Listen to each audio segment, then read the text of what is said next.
You know that Oppo, OnePlus, Realme and Vivo are absolutely smashing it in terms of launching smartphones this year.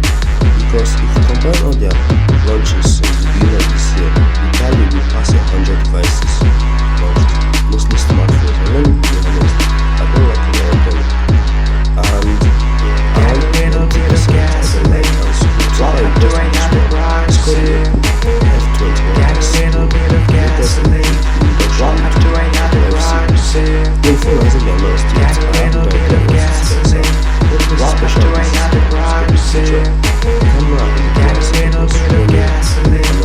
glass was running camera, camera, but as I see it